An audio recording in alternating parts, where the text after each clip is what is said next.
Stem cell nutrition therapy নিয়ে যারা বিশ্বে কাজ করছেন তাদেরও আপনি খুঁজে পাবেন গুগলে গেলে, সেখানে আপনি আমার নামটিও পাবেন। আমার একটি বিশেষত্ব হচ্ছে এই স্টেম সেল নিউট্রিশন নিয়ে আমার অনেকগুলো লেখা, যেটি আমেরিকান একটা জার্নালে ছাপা হয়েছে।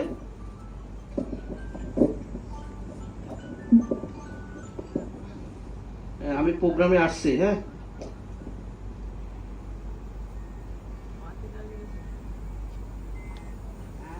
আমেরিকান একটা জার্নাল, এটাকে একাডেমিয়া এডু বলা হয়, এটাকে ই জার্নাল, যেখানে প্রায় 40 মিলিয়ন গবেষণাপত্র রয়েছে, 17,000 ইউনিভার্সিটি এই লিংকের সাথে যুক্ত। যারা গবেষণা করে তারা এই প্ল্যাটফর্মের সাথে যুক্ত।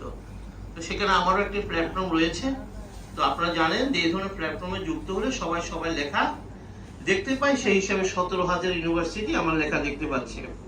আমার বিশেষত্ব হচ্ছে 2022 সালে আমেরিকার হার্ভার্ড ইউনিভার্সিটি আমার স্টেম সেল নিউট্রিশন থেরাপি নামে যে মেইন আর্টিকেলটি ছিল, এটি তাদের নার্সিং কোর্সে স্টুডেন্টদের পড়ার জন্য আপলোড করেছে।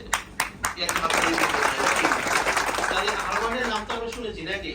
তাহলে বিশ্ববিখ্যাত একটা ইউনিভার্সিটি যখন এই ধরনের একটি লেখাকে স্টুডেন্টদের জন্য পড়তে দেয়, তখন আমাদের বলতে কোনো দ্বিধা নেই। আজকে প্রকৃতির ক্ষমতা, প্রকৃতির পণ্যের ক্ষমতা সম্পর্কে আমরা যে বক্তব্য উপস্থাপন করব, তাতে